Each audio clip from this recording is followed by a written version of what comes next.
Sudan's army chief Abdel Fattah al-Burhan has posted a statement to mark Eid al-Fitr, the end of the holy fasting month of Ramadan. We mourn all the victims of my country and pray for the recovery of those injured and pray to God that this occasion of Eid returns in safety and peace. This is what al-Burhan said. Sudan's warring armies have agreed to a 72-hour truce on humanitarian grounds to coincide with Eid. The armed conflict in Sudan has disrupted logistic routes in South Sudan, threatening the operation of its oil fields. South Sudan is heavily dependent on its neighbor as a passage for imports from ports in the Red Sea. According to South Sudan's government, the country's access to chemicals needed in oil production is upset because of the tension in Sudan, and the present supplies of chemicals may only last for 3 months. NATO Secretary General Jens Stoltenberg has said that all NATO allies have agreed that Ukraine will eventually become a member of the alliance. He added that the main focus now is to ensure the country prevails against Russia. Stoltenberg's comments come after a visit to Ukraine's capital Kyiv on Thursday, where he met with Ukrainian President Volodymyr Zelensky. Russia's defense ministry has said that it has hit what it referred to as the Bakhmut Central Command Unit of the Ukrainian Armed Forces. However, no details of the operation have been provided. According to Russia, the attack took place about 20 kilometers southwest of Bakhmut in Ukraine's eastern Donetsk region. The capture of Bakhmut could provide Russia with a stepping stone for an advance in the Donetsk region. Cuban President Miguel Diaz-Canel met with Russian Foreign Minister Sergei Lavrov in Havana on Thursday. Lavrov met Canel as part of his tour through Latin America. During the event, the Russian FM thanked Cuba for its support in Russia's invasion of Ukraine. Lavrov also visited Brazil, Venezuela and Nicaragua earlier this week. The US Embassy in Havana lit up in the colors of Ukraine on Thursday to show their unwavering support for the Ukrainian people. This was when Russian Foreign Minister Sergei Lavrov was meeting with the Cuban president. Russia is looking to strengthen political and economic ties with other countries opposed to what it calls US hegemony. Czech Prime Minister Petr Fiala met his Vietnamese counterpart in Hanoi earlier today. Fiala is on a 3-day official visit to boost ties with the Southeast Asian nation. He is accompanied by a delegation of representatives from 30 Czech companies in the fields of engineering, aviation, weapons and technology. Fiala is the first head of the Czech government to travel to Vietnam in 15 years. 5 army personnel were killed in the Poonch area of India's Jammu and Kashmir on Thursday. Their vehicle was ambushed by unidentified terrorists. The 5 deceased personnel belonged to the Rashtriya Rifles unit. They were deployed for counter-terrorist operations in the area. An affiliate of Pakistan's Jaish-e-Mohammed has claimed responsibility for the attack. US President Joe Biden and his team are likely to announce his re-election campaign by video next week. Biden aides have ramped up planning for the long-expected launch of the president's bid for a second 4-year term in 2024. Last week, Biden said he would launch his campaign relatively soon. He's set for a meeting at the end of the next week with top volunteer fundraisers from his last campaign. A Manhattan court has rejected a proposed $25 million bail package for an exiled Chinese businessman. 52-year-old Guo Wengui has been charged by US prosecutors with leading a more than $1 billion fraud. US District Judge Annalisa Torres said prosecutors had shown it was more likely than not that Guo Guo was a serious flight risk. Ugandan President Yoweri Museveni has sent back a controversial anti-LGBTQ+ bill to Parliament to make it even tougher. Human rights activists and the US government have criticized the bill. They say it's among the harshest pieces of legislation penalizing sexual minorities anywhere in the world. It would impose the death penalty for so-called aggravated homosexuality. This includes having gay sex when HIV positive. The bill also imposes 20-year sentences for promoting homosexuality. Canadian police are investigating the theft of almost $15 million worth of gold and other valuables. It was stolen from a holding facility at Toronto's Pearson International Airport earlier this week. According to Canadian police, the goods were unloaded after an aircraft landed. They were then taken to a holding facility as per normal procedure, but disappeared sometime afterwards. Chile's President Gabriel Boric has said that he would nationalize the country's lithium industry to boost its economy and protect its environment. Chile is the world's second largest producer of lithium, which is essential for making electric vehicle batteries. Boric said future lithium contracts would only be issued as public-private partnerships with state control. Boric also said he would start a dialogue with communities, companies and legislators to create a lithium company owned completely by the state. A new video shows residents recounting the horror of being inside their homes and riding out a deadly tornado. A tornado ripped through central Oklahoma on Wednesday night. At least 3 people were killed in the tornado. Video footage and photographs from central Oklahoma showed leveled homes and debris fields, power poles strewn across roadways, and uprooted trees laying in yards. The tornado was part of a swarm of 18 twisters sighted by spotters in Oklahoma, Iowa, and Kansas.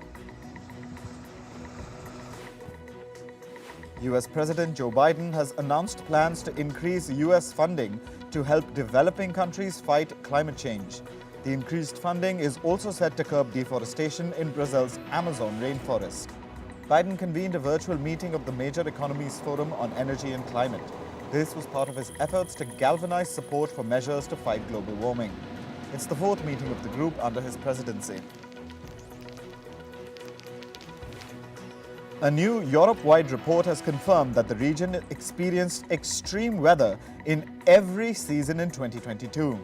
Wildfires caused by heat waves sent emissions soaring to a 15-year high. Winter storms and floods were followed by scorching temperatures above 40 degrees Celsius. Riverbeds and lagoons lay exposed and parched. Climate activists blocked the traffic around Berlin's iconic landmark Brandenburg Gate on Thursday. They slowly marched through the streets and sat down on the roadway. Police cleared the streets with minor scuffles erupting. One activist climbed onto the roof of a police car where he was arrested.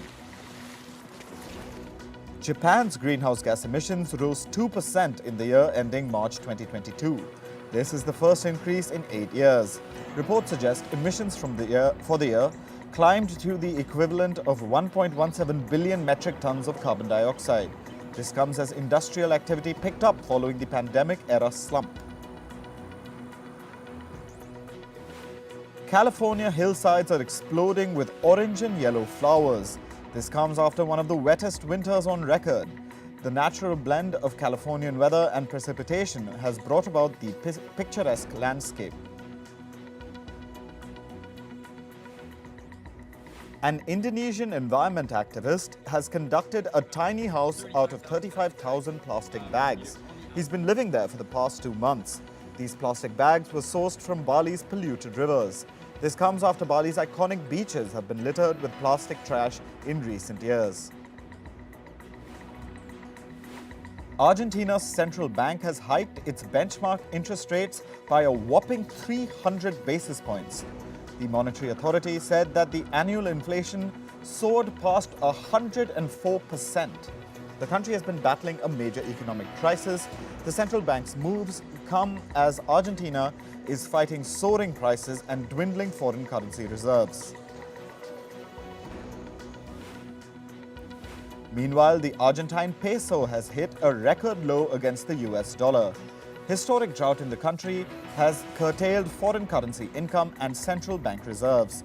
Argentina is one of the world's leading agribusiness exporters. Private equity company Carlyle Group is considering bringing in fresh backers for its investment in McDonald's China operations. It's reportedly seeking a valuation of $8 to $10 billion for the business. Carlyle Group, along with TrueStar Capital, controls McDonald's China. Reports also say that they could sell down parts of their stakes in the fast food giant. Media company BuzzFeed has said that it will shutter its news division. This comes as the company succumbed to the challenges of its digital-first business model. It will also reportedly lay off nearly 180 employees, which is about 15% of its workforce. The layoffs will impact the business, content, tech and administration units. US crypto exchange Coinbase Global has said that it has secured a license to operate in Bermuda. It has obtained a license from the Bermuda Monetary Authority. This will allow the company to operate as a digital asset business in the Caribbean island. The exchange is also in discussions with regulators in Abu Dhabi for a potential license. E-commerce platform Amazon has launched its anti-counterfeiting exchange initiative. This will help retail stores label and track the marketplace for counterfeit products. This comes as the company's efforts to crack down on organized crime on its platform. Online marketplaces in the US face hurdles in keeping counterfeits and fake merchandise off their platforms. Twitter has dropped the government-funded labels that it had previously attached to certain media organizations' Twitter accounts. It dropped the label from the account of America's National Public Radio. It also removed the labels from BBC and Canadian Broadcasting Corporation's official accounts. In the past weeks, NPR and CBC had announced that they would stop their Twitter activities after the label was attached. Italy's antitrust authority has ordered Meta to resume talks to renew a licensing agreement. Last month, Meta failed to reach an agreement with the Italian copyright agency to renew copyright licenses. As a result, all songs under the agency's books were blocked on its platform. The copyright agency claimed that it was impossible to accept Meta's offer. It accused Meta of not sharing necessary details for a fair negotiation. Ireland's data protection chief has called for careful consideration before rushing into prohibiting AI tools. Commissioner Helen Dixon said, and I quote, "It needs to be regulated and it's about figuring out how to regulate it properly." Last week, European regulators set up a task force on ChatGPT to help chalk out privacy rules.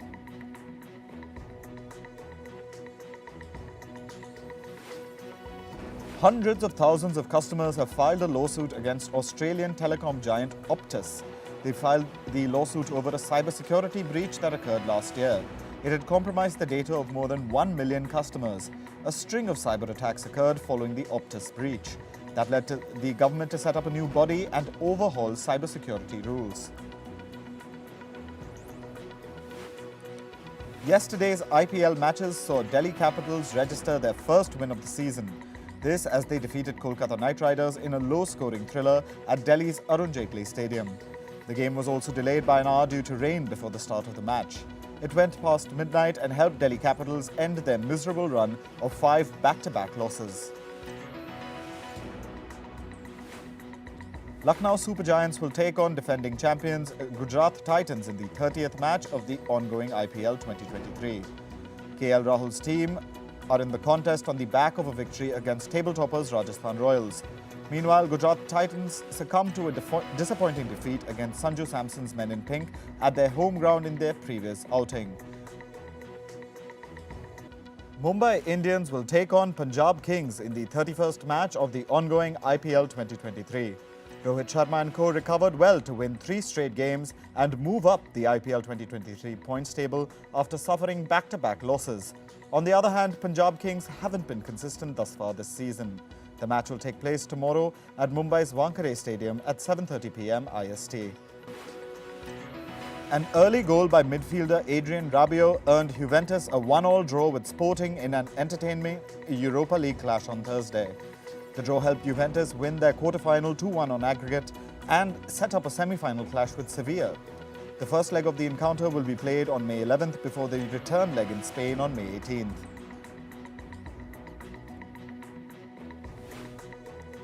Italy's top sports body has cancelled a decision to dock 15 points from Serie A club Juventus. The case was centred around the club's transfer dealings. The Italian football body wrapped up investigations last week and is expected to decide whether the club should face another football tribunal. Juventus have denied wrongdoing and said that accounting is in line with industry standards. Arsenal's title pursuit has entered choppy waters, but they have the perfect opportunity to steady the ship when they host the Premier League's bottom club Southampton later tonight.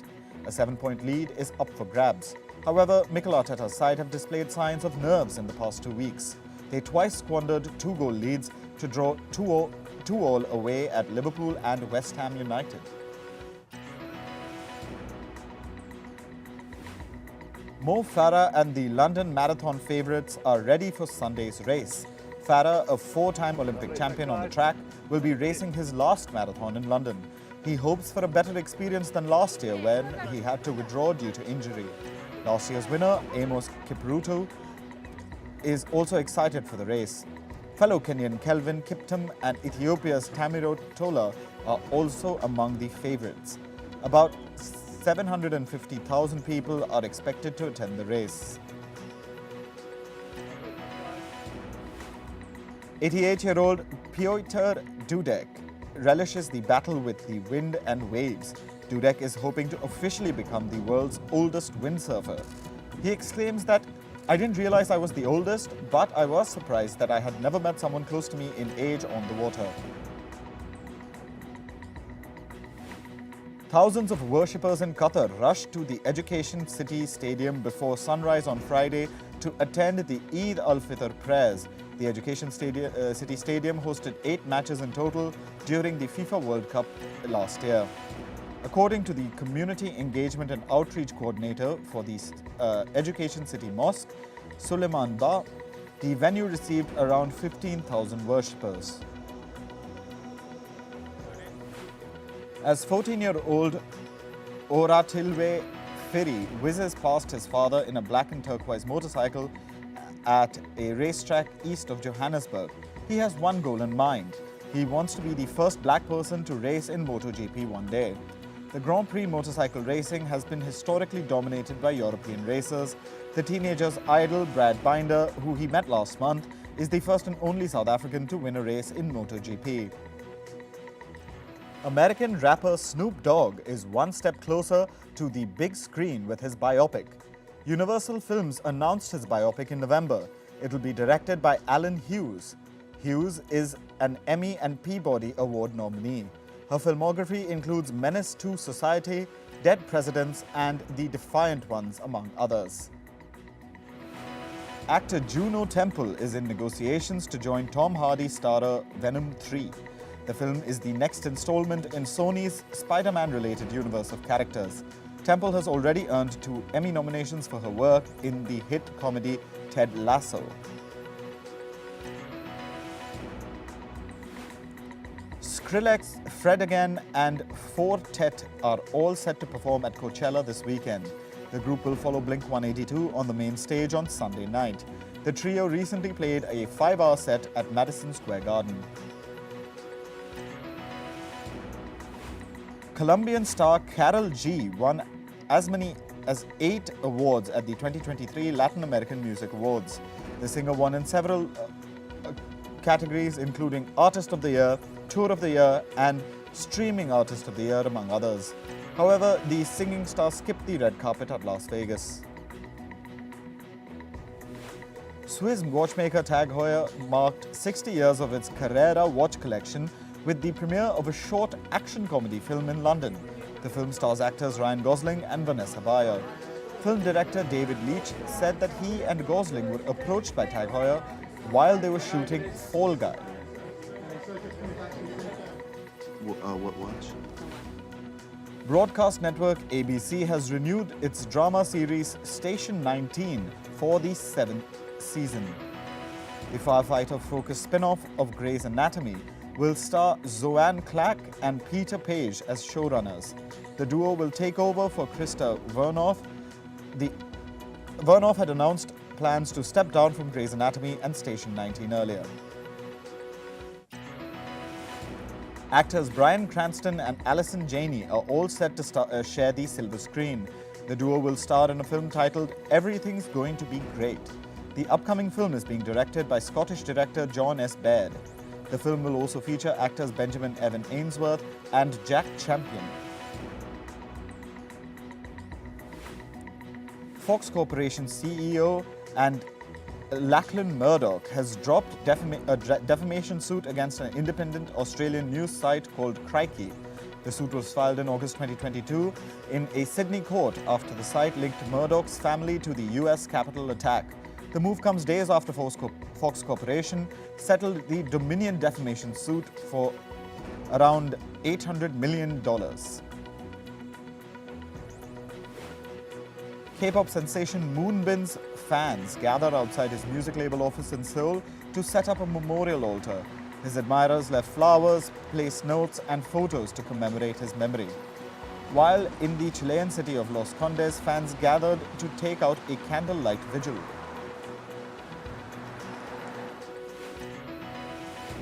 Coco Doll, who featured in award-winning documentary Kokomo City, was found dead in Atlanta. The Atlanta police said that Coco was found with a gunshot wound and was pronounced dead at the scene. 35-year-old transgender Coco's documentary premiered at the Sundance Film Festival in January.